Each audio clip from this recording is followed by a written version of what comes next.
Hi friends, ரீசெண்டாக வந்து AR Murugadoss அவர்கள் வந்து இன்டர்வியூ கொடுத்துருக்காரு. அதில் வந்து பார்த்திங்க அப்படின்னா கத்தி படத்தை பற்றி சில சுவாரஸ்யமான விஷயங்களை வந்து ஷேர் பண்ணியிருக்காரு. அதே மாதிரி உங்களுக்கு வந்து எந்த படம் வந்து ரொம்ப ஃபேவரட், துப்பாக்கியா கத்தியா அப்படின்னு கேட்டதுக்கு வந்து கத்தி தான் என்னோடய ஃபேவரட் படம் அப்படிங்கிற மாதிரி சொல்லியிருக்காரு. கத்தி படம் வந்து பார்த்திங்க அப்படின்னா அவதார் படத்துலேருந்து இன்ஸ்பயர் ஆனது தான் அப்படிங்கிற மாதிரி சொல்லியிருக்காரு. ஏன்னா ஒரு இடத்துக்கு வந்து சம்மந்தமே இல்லாத ஒரு நபர் வந்து அந்த மக்களுக்காக போராடி ஜெயிக்கிறது தான் கதை. ஸோ அதை தான் வந்து நான் எடுத்திருக்கேன் அப்படிங்கிற மாதிரி ஷேர் பண்ணியிருக்காரு. அப்புறம் இன்னொரு ரொம்ப எமோஷ்னலான ஒரு சீனை வந்து ஷேர் பண்ணிக்கிறேன். என்ன பார்த்திங்க அப்படின்னா நாமெல்லாம் அதை நோட் பண்ணியிருப்போமா கூட தெரில. ஏன்னா வந்து கரெக்டாக கதிரேசன் சீன், முக்கியமாக அதுவும் எமோஷ்னலாக ஃபீல் பண்ணுற சீன் எல்லாமே பிரிட்ஜு கீழே தான் இருக்கும். ஸோ அதை தான் வந்து செட் பண்ணியிருப்பார். ஃபஸ்ட்டு பார்த்திங்க அப்படின்னா கத்தி என்கிற கதிரேசன் வந்து ஜீவானந்தத்தை மீட் பண்ணுறது பார்த்திங்கன்னா பிரிட்ஜிலேருந்து தான் மீட் பண்ணியிருப்பார். அதே மாதிரி பார்த்திங்க அப்படின்னா அவங்க ஸ்டோரியுமே, அதாவது ஃப்ளாஷ்பேக் ஸ்டோரி வந்து அவர் வந்து சொல்லியிருந்தா நான் வந்து இந்தளவுக்கு எமோஷனலாக வந்து எப்படி வந்து சொல்கிறது அப்படிங்கிறத யோசிக்கும்போது அவர் சொல்லக்கூடாது, அவர் கூட ட்ராவல் அவர் வந்து ஒருத்தர் சொல்லணும் அப்படின்னு சொல்லிட்டு இந்த பிரிட்ஜு வந்து கட்டும்போது தான் பார்த்திங்க அப்படின்னா அவர் வந்து அவரோட அம்மா வந்து இழந்தார்.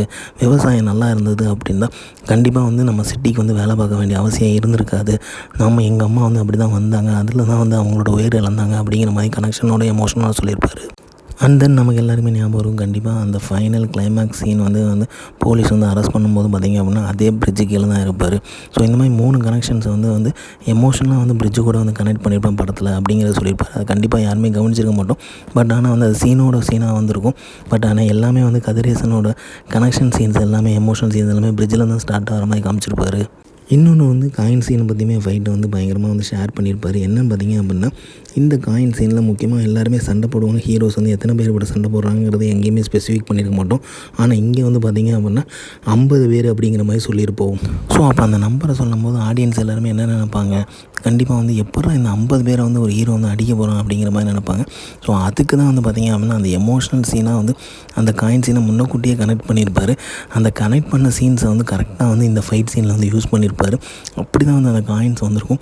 காயின்ஸ் வந்து லைட்டை ஆஃப் பண்ணி சுவிட்ச் ஆஃப் பண்ணுறதுங்கிறது வேறு லெவல் சம்பவமாகவே க்ரியேட் பண்ணியிருக்கும். அந்த ஃபைட் சீன் வந்து யாராலுமே மறக்க முடியாத சம்பவமாக இருக்கும். ஸோ நம்பரை சொல்லி வந்து அடிக்கும்போது எப்படி அடிக்க போகிறாங்க அந்த க்யூரியாசிட்டி வந்து க்ரியேட் பண்ணி அதுக்கு ஒரு கிளியரான ஒரு கிளாரிஃபிகேஷன் கொடுத்து அந்த ஃபைட்டை வந்து அழகாக வந்து ஜட்ஜ் பண்ணியிருப்பார். ஸோ இப்படிங்கிற அந்த சூப்பரான ஒரு விஷயங்கள்லாம் வந்து ஷேர் பண்ணியிருந்தாரு கத்தி படத்தை பற்றி. ஸோ அழகாகவே இருந்துச்சு அதை கேட்குறதுக்கு. ஏன்னா இவ்வளோ ஒரு திங்கிங் பண்ணி இவ்வளோ மெனக்கெட்டு பண்ணியிருக்கும் போதே சூப்பராக இருக்குது. அந்த படம் இவ்வளோ பெரிய வெற்றி அடையிறதுக்கு காரணமே அந்த லாஜிக்கல் திங்கிங் பண்ணியிருக்கிறது தான்.